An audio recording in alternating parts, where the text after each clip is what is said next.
नमस्कार दोस्तों, आप सभी का स्वागत है आपके अपने यूट्यूब चैनल स्मार्ट स्टडी में। आज की वीडियोस में हम देखेंगे कि बीपीएससी का जो प्रीलिम्स का पेपर अभी कंडक्ट हुआ है 67 बीपीएससी, उसका सेट सी को हम डिस्कस करेंगे। जिन छात्रों ने भी इस एग्ज़ाम को दिया होगा उनके लिए ये अपने आंसर को मिला सकते हैं इसके थ्रू। तो फर्स्ट ऑप्शन यहाँ पे है, फर्स्ट क्वेश्चन है, किस राज्य में पंचायत व्यवस्था नहीं है? तो फर्स्ट ऑप्शन आपका ए में है मेघालय, बी ऑप्शन में है केरल, सी ऑप्शन में है नागालैंड और डी ऑप्शन में है मिजोरम और ई में है या तो मोर देन वन आंसर होगा या तो फिर कोई नहीं। ठीक है, तो यहाँ पे जो किस राज्य में पंचायत व्यवस्था नहीं है, तो यहाँ पे मिजोरम होगा आंसर आपका। तो डी यहाँ पे राइट आंसर हो जाएगा आपका। अब हम यहाँ पे नेक्स्ट क्वेश्चन की ओर मूव करते हैं। तो सेकंड क्वेश्चन है, प्रत्येक राज्य में लोकसभा की सीटों का निर्धारण परिसीमन आयोग द्वारा किया जाता है। इस परिसीमन को किस वर्ष तक रोक दिया गया है? तो यहाँ पे फर्स्ट ऑप्शन ए में है 2026, बी ऑप्शन में है 2027, सी ऑप्शन में है 2024 और डी ऑप्शन में है 2025 और ई में है या तो मोर देन वन आंसर होगा या तो फिर नन ऑफ दिस होगा। ठीक है, तो यहाँ पे ऑप्शन ए यहाँ पे सही हो जाएगा, जवाब आपका ऑप्शन ए होगा। यहाँ पे 2026 तक इसको परिसीमन को रोक दिया गया है, तो ए यहाँ पे सही जवाब हो जाएगा। अब हम थर्ड क्वेश्चन को देखते हैं। यहाँ पे सर्वोच्च न्यायालय एक, ए ऑप्शन में दिया हुआ है संविधान का अंतिम विवेचक है। ठीक है, बी ऑप्शन में है सिविल न्यायालय है, सी ऑप्शन में है संघीय न्यायालय है और डी ऑप्शन में है मानव अधिकारों का संरक्षक है और ई में है उपयुक्त में से कोई नहीं या फिर उपयुक्त में से एक से अधिक। तो यहाँ पे ऑप्शन आंसर यहाँ पे ई होगा, क्योंकि यहाँ पे दो से ज़्यादा आंसर यहाँ पे सही है। संविधान का अंतिम विवेचक भी है, ठीक है, और ये संघीय न्यायालय भी है, तो यहाँ पे मोर देन वन हो जा रहा है, तो यहाँ पे ऑप्शन ई यहाँ पे सही जवाब हो जाएगा। नेक्स्ट क्वेश्चन की और हम मूव करते हैं। तो यहाँ पे फोर्थ क्वेश्चन है आपके सामने, पंचायतों की वित्तीय स्थिति की समीक्षा के लिए राज्य सरकार प्रत्येक 5 वर्षों में क्या गठित करती है? तो यहाँ पे ए में है सलाहकार आयोग, बी में है सलाहकार समिति और सी में है वित्तीय आयोग और डी में है वित्त समिति और ई में है या तो मोर देन वन आंसर होगा या तो फिर नन ऑफ दिस। तो यहाँ पे आंसर 4 का होगा वित्त आयोग, ऑप्शन सी यहाँ पे आपका राइट आंसर हो जाएगा।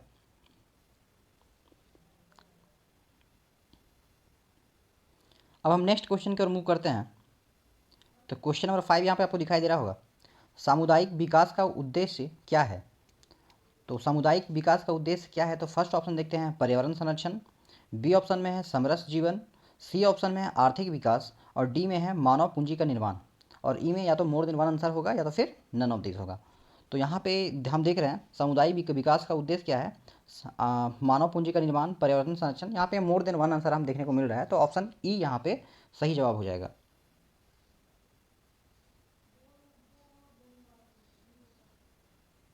अब हम नेक्स्ट क्वेश्चन की ओर मूव करते हैं। तो यहाँ पे देखते हैं हम 6 नंबर में 2022 के भारत के 16वें उपराष्ट्रपति चुनाव के लिए निर्वाचक मंडल में कितने सदस्य हैं? तो ए में दिया हुआ है 545, बी में है 250, सी में है 778 और डी में है 788 और ई में है उपयुक्त में से कोई नहीं। ठीक है, तो यहाँ पे 16वें उपराष्ट्रपति चुनाव के लिए 788 लोगों का इसमें सदस्यों का निर्वाचन मंडल के लिए किया गया था, तो ऑप्शन डी यहाँ पे आपका सही जवाब हो जाएगा। अब हम नेक्स्ट क्वेश्चन की ओर मूव करते हैं, भारत का राष्ट्रपति कितनी बार पुनः चुनाव के लिए पात्र है? ठीक है, तो ए ऑप्शन में है 3 बार, बी ऑप्शन में है कितनी भी बार, सी ऑप्शन में 1 बार और डी में है 2 बार और ई में है या तो फिर नन ऑफ दी जो होगा या तो फिर एक से अधिक आंसर यहाँ पे सही होंगे। तो यहाँ पे कितनी भी बार भारत का राष्ट्रपति दोबारा चुनाव के लिए पात्र हो सकता है, तो यहाँ पे कोई लिमिटेशन नहीं है, तो कितनी भी बार, तो यहाँ पे ऑप्शन बी यहाँ पे सही जवाब हो जाएगा। अब हम नेक्स्ट क्वेश्चन की ओर मूव करते हैं। तो लोकसभा में सामान्यतः कितने सत्र होते हैं? तो ए ऑप्शन में है 5, बी ऑप्शन में है 6, सी ऑप्शन में है 3 और डी ऑप्शन में है 4 और ई ऑप्शन में है या तो फिर उपयुक्त में से कोई नहीं या तो फिर मोर देन वन। तो यहाँ पे 3 सत्र होते हैं लोकसभा में, तो ऑप्शन सी यहाँ पे सही जवाब हो जाएगा। अब हम अगले प्रश्न की ओर मूव करते हैं। स्वतंत्र भारत के प्रथम विधि आयोग के अध्यक्ष कौन थे? तो ए ऑप्शन में आपका है न्यायाधीश टीवी वेंकटरामा अय्यर, और बी ऑप्शन में है श्री एमसी शीतलवाद, सी ऑप्शन में है न्यायाधीश जेएल कपूर, डी ऑप्शन में है न्यायाधीश वी के सुंदरम, और ई में है उपयुक्त में से कोई नहीं। तो यहाँ पे ऑप्शन बी होगा श्री एमसी शीतलवाद, ये आपका राइट आंसर हो जाएगा। स्वतंत्र भारत के प्रथम विधि आयोग के अध्यक्ष श्री एमसी शीतलवाद थे। अब हम 10th नंबर क्वेश्चन देखते हैं।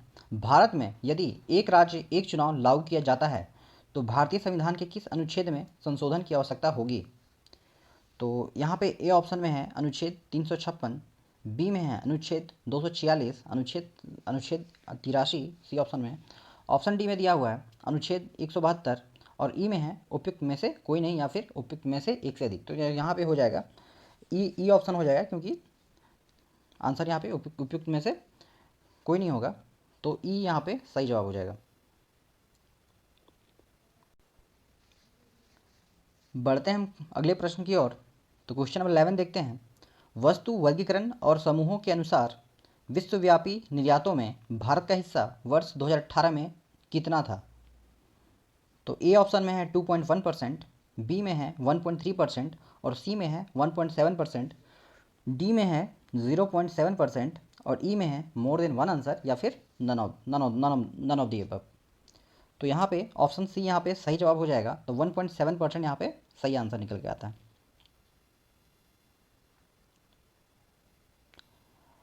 नेक्स्ट क्वेश्चन की ओर हम बढ़ते हैं।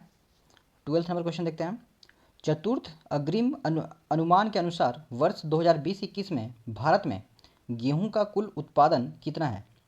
तो ए ऑप्शन में होगा 501.5 मिलियन टन, बी ऑप्शन में है 201.223 मिलियन टन, सी ऑप्शन में है 109.5 मिलियन टन, और डी में है 209.5 मिलियन टन। तो यहाँ पे आंसर जो होगा आपका वो सी होगा, 109.5 मिलियन टन।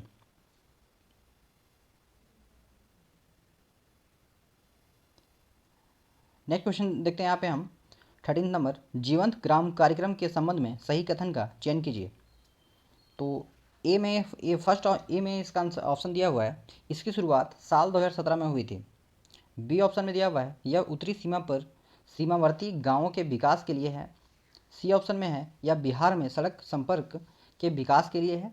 डी ऑप्शन में है यह भारत के महाराष्ट्र राज्य के लिए है, और ई में है उपयुक्त में से कोई नहीं या फिर मोर देन वन। तो यह उत्तरी सीमा पर सीमावर्ती गांवों के विकास के लिए है, जीवंत ग्राम कार्यक्रम। ठीक है, तो ऑप्शन बी यहाँ पे सही आंसर हो जाएगा। अगला प्रश्न यहाँ पे देखते हैं हम 14 नंबर। बिहार के आर्थिक सर्वेक्षण 2021-22 के अनुसार गलत कथन को चुनिए। बिहार में तृतीय क्षेत्र 8.5% की उच्चतम दर से बढ़ा था।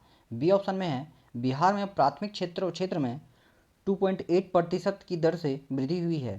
तो यहाँ पे 14th का जो आंसर होगा ये होगा बी, बिहार में प्राथमिक क्षेत्र में 2.8% की दर से वृद्धि हुई है। तो ऑप्शन बी यहाँ पे सही जवाब हो जाएगा। क्वेश्चन नंबर यहाँ पे हम 15 को देखते हैं। तो शहरीकरण के बढ़ते स्तर के अनुसार बिहार के निम्न जिलों का सही क्रम चुनिए। तो ऑप्शन सी यहाँ पे सही आंसर हो जाएगा। सबसे शहरीकरण के बढ़ते स्तर के अनुसार सबसे ज़्यादा पटना में है, उससे कम है मुंगेर में है, और उससे कम है नालंदा में। तो यहाँ पे ऑप्शन सी यहाँ पे सही आंसर हो जाएगा। क्वेश्चन नंबर 16 देखते हैं हम। वित्तीय वर्ष 2022-23 के लिए राजकोषीय घाटा बिहार के जीएसडीपी का, तो ऑप्शन नंबर ए यहाँ पे हो जाएगा 3.47% होने का अनुमान है। तो ऑप्शन ए यहाँ पे सही आंसर हो जाएगा। क्वेश्चन नंबर 17 देखते हैं हम। वह विकल्प चुनिए जो बिहार की 7 निश्चय भाग 2 योजना का हिस्सा नहीं है। ए में है हर खेत में सिंचाई का पानी, बी में है सभी के लिए वायु मार्ग, सी में है युवा शक्ति बिहार की प्रगति, डी में है सशक्त महिला सक्षम महिला। तो यहाँ पे ऑप्शन बी होगा सभी के लिए वायु मार्ग। 7 निश्चय भाग 2 योजना का हिस्सा नहीं है, तो यहाँ पे सभी के लिए वायु मार्ग, ये ऑप्शन यहाँ पे गलत है, इसलिए यहाँ पे गलत चुनने के लिए बोला गया है, जो हिस्सा नहीं है, तो ऑप्शन बी यहाँ पे सही हो जाएगा। क्वेश्चन नंबर 18 देखते हैं हम। प्रति व्यक्ति आय के अवरोही क्रम में बिहार राज्य के जिलों का सही क्रम चुनिए। तो यहाँ पे हो जाएगा, सबसे ज़्यादा है वो है शिवहर में, उसके बाद अररिया में है, उसके बाद पूर्वी चंपारण में है, उसके बाद किशनगंज, और सबसे लास्ट में यहाँ पे है नवादा। तो ऑप्शन डी यहाँ पे सही आंसर हो जाएगा।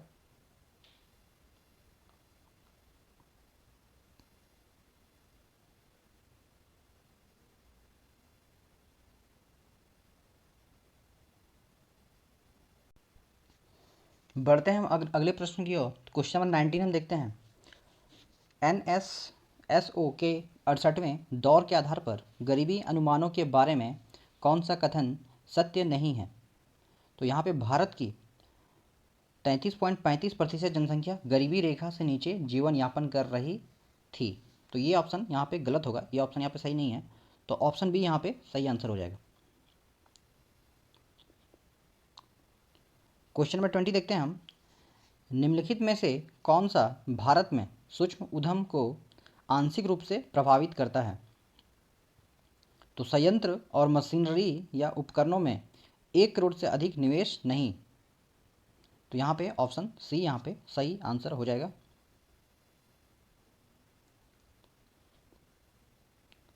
क्वेश्चन नंबर 21 देखते हैं हम। प्रधानमंत्री कृषि सिंचाई योजना के बारे में निम्नलिखित में से कौन सा गलत है? तो कुओं का निर्माण, ये यहाँ पे गलत है। जल मृदों के पुनर्भरण में वृद्धि, वर्षा संचयन संरचनाओं का निर्माण, जल निकायों की मरम्मत और नवीनीकरण, कुओं का निर्माण, ये यहाँ पे इस योजना का इसमें ऐसा चर्चा नहीं किया गया है कि कुओं का निर्माण होगा। तो ऑप्शन डी यहाँ पे गलत आंसर होगा।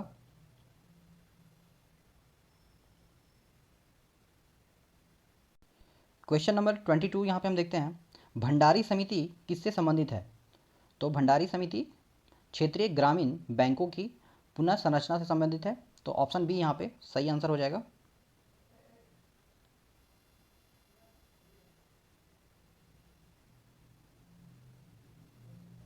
राष्ट्रीय पेंशन योजना से संबंधित सही कथन चुनिए। तो यहाँ पे है, सही कथन में है, NPS को पेंशन फंड नियामक और विकास प्राधिकरण द्वारा विनियमित किया जाता है। और डी ऑप्शन में है, NPS भारत सरकार द्वारा शुरू की गई सेवानिवृत्त लाभ योजना है, जो भारत के सभी नागरिकों को नियमित आय की सुविधा प्रदान करने के लिए है। तो ऑप्शन ई यहाँ पे सही आंसर होगा, क्योंकि यहाँ पे मोर देन वन आंसर सही है।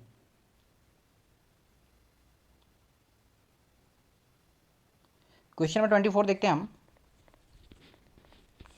निम्नलिखित में से कौन सा भारत के बजट 2022-23 की प्राथमिकताओं में सम्मिलित नहीं है? तो फर्स्ट ऑप्शन है उत्पादकता, संवर्धन और निवेश, उदीयमान अवसर, ऊर्जा संक्रांति और जलवायु परक कार्य, ये शामिल है बजट में। लेकिन यहाँ पे जो विनिवेश है, ऑप्शन बी नंबर, ये विनिवेश इसमें शामिल नहीं है बजट में। तो ऑप्शन बी यहाँ पे सही आंसर हो जाएगा। क्वेश्चन नंबर 25 देखते हैं। वित्तीय वर्ष 2021-22 में भारत में टैक्स GDP अनुपात क्या था? तो 11.7% होगा। तो ऑप्शन डी यहाँ पे सही आंसर हो जाएगा।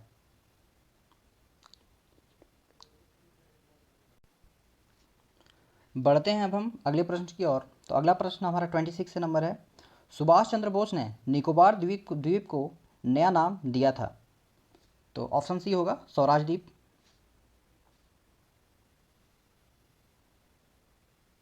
अगला प्रश्न देखते हैं। फरवरी 1922 ईस्वी में पुलिस चौकी में आग लगाने की घटना से संबंधित चौरी चौरा किस राज्य में है? तो ऑप्शन बी होगा उत्तर प्रदेश। 28 नंबर देखते हैं। खुदीराम बोस ने किस स्थान पर किंग्स फोर्ट की हत्या का प्रयास किया था? तो ए ऑप्शन हो जाएगा, मुजफ्फरपुर में किया था खुदीराम बोस ने। 29 नंबर क्वेश्चन देखते हैं हम। आज़ाद दस्ता बिहार में किस आंदोलन के दौरान सक्रिय रहा? तो ऑप्शन बी होगा भारत छोड़ो आंदोलन के दौरान ये सक्रिय रहा था। अगला प्रश्न यहाँ पे देखते हैं हम 30 नंबर। 1946 ईस्वी में गठित अंतरिम सरकार के मंत्रिमंडल में श्रम विभाग किसे सौंपा गया था? तो ऑप्शन यहाँ पे सी होगा, जगजीवन राम। 31 नंबर क्वेश्चन देखते हैं हम। 1942 ईस्वी में किस त्यौहार के अवसर पर जयप्रकाश नारायण हजारीबाग जेल से निकल भागे? तो यहाँ पे होगा, ऑप्शन में है दशहरा, दीपावली, वैसाखी और होली। तो यहाँ पे बी होगा, दीपावली के त्यौहार के अवसर पर जयप्रकाश नारायण हजारीबाग जेल से निकल भागे थे। तो ऑप्शन बी यहाँ पे सही जवाब हो जाएगा। अगला प्रश्न यहाँ पे देखते हैं। डॉक्टर राजेंद्र प्रसाद को संविधान सभा का सभापति चुना गया। तो इनको संविधान सभा का सभापति दिसंबर 1946 ईस्वी में चुना गया था। तो ऑप्शन बी यहाँ पे सही आंसर हो जाएगा।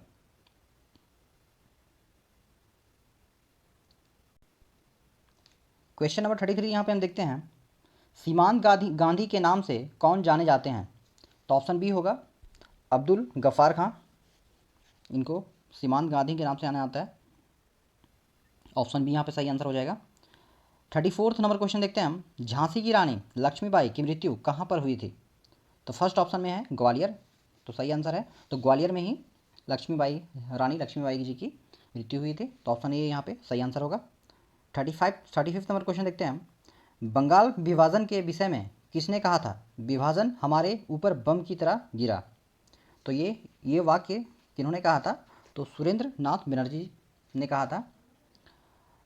तो ऑप्शन सी यहाँ पे सही आंसर हो जाएगा। 36 नंबर क्वेश्चन देखते हैं हम। सरदार उधम सिंह ने किसे मारा था? तो ऑप्शन सी में दिया हुआ है, जनरल डायर। ये सही आंसर हो जाएगा। अगले प्रश्न हम देखते हैं यहाँ पे 37 नंबर है। बारदोली सत्याग्रह का सफल नेतृत्व किसने किया था? तो ऑप्शन सी होगा, वल्लभ भाई पटेल। 38 नंबर में देखते हैं। इनमें से कौन 1946 ईस्वी में भारत भेजे गए कैबिनेट मिशन का सदस्य नहीं था? तो एवी अलेक्जेंडर इसके सदस्य थे, लॉर्ड पैथिक भी इसके सदस्य थे, सर स्टेफोर्ड क्रिप्स भी इसके सदस्य थे, लेकिन रैमजे मैकडोनाल्ड ये इसके सदस्य नहीं थे। तो ऑप्शन डी यहाँ पे सही आंसर हो जाएगा। 39 नंबर क्वेश्चन देखते हैं हम। प्रसिद्ध गांधी इरविन समझौता किस वर्ष हुआ था? तो ऑप्शन ए हो जाएगा, 1931 ईस्वी में गांधी इरविन पैक्ट होता है। तो ऑप्शन ए यहाँ पे सही आंसर हो जाएगा। क्वेश्चन नंबर 40 देखते हैं हम। भारतीय राष्ट्रीय कांग्रेस ने किस सत्र में पूर्ण स्वाधीनता का प्रस्ताव पारित किया था? तो ऑप्शन नंबर ए हो जाएगा, 1929 ईस्वी में लाहौर में पूर्ण स्वाधीनता का प्रस्ताव पारित किया था। अब यहाँ से मैथमेटिक्स के क्वेश्चन शुरू हो जाते हैं। तो 41 नंबर क्वेश्चन देखते हैं। अनिल और सुमन मिलकर किसी काम को 12 दिनों में कर सकते हैं, जिसे अनिल अकेला 20 दिनों में कर सकता है। यदि सुमन को अकेले यह काम करना पड़े तो वह कितने दिनों में करेगा? तो ऑप्शन बी यहाँ पे 30 दिन होगा। इसको आप सॉल्व कर लीजिएगा, मैं यहाँ पे डायरेक्टली आपको आंसर बता दे रहा हूँ। तो ऑप्शन बी यहाँ पे होगा सही आंसर, 30 दिनों में पूरा करेगा। 42 नंबर क्वेश्चन यहाँ देख सकते हैं आप।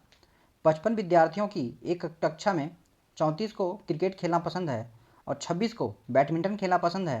साथ ही प्रत्येक विद्यार्थी 2 खेलों में से कम एक खेल खेलना पसंद करता है। कितने विद्यार्थी क्रिकेट और बैडमिंटन दोनों खेलना पसंद करते हैं? तो यहाँ पे जो ऑप्शन होगा वो ये होगा, 5 आंसर होगा इसका। 43 नंबर क्वेश्चन देखते हैं हम। वे दो प्राकृतिक संख्याएं कौन सी हैं जिनका गुणनफल 2400 है और जिनके वर्गों का योगफल 5200 है? तो यहाँ पे ऑप्शन बी हो जाएगा, 60 और 40।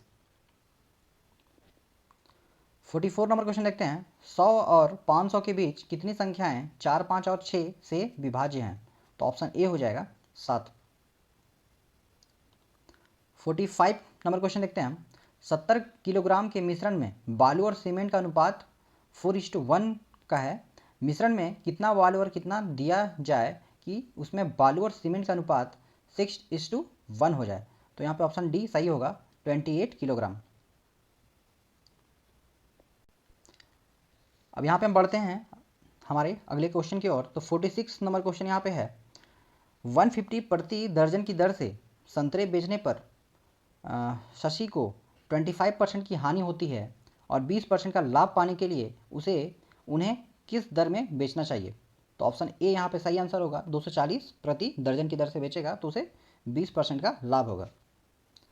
47 नंबर क्वेश्चन देखते हैं। एक समचतुर्भुज के विकर्णों की लंबाई 10 सेंटीमीटर और 24 सेंटीमीटर है, तो इसका परिमाप है। तो यहाँ पे डी ऑप्शन होगा 52 सेंटीमीटर। 48 नंबर क्वेश्चन देखते हैं हम। 140 मीटर लंबी रेलगाड़ी 60 किलोमीटर घंटा की चाल से जा रही है और एक कुत्ता उसी दिशा में रेलगाड़ी के समानांतर 18 किलोमीटर प्रति घंटा की चाल से दौड़ रहा है। रेलगाड़ी कुत्ते को पार कर लेगी 12 सेकंड में। तो ऑप्शन ए यहाँ पे सही आंसर हो जाएगा।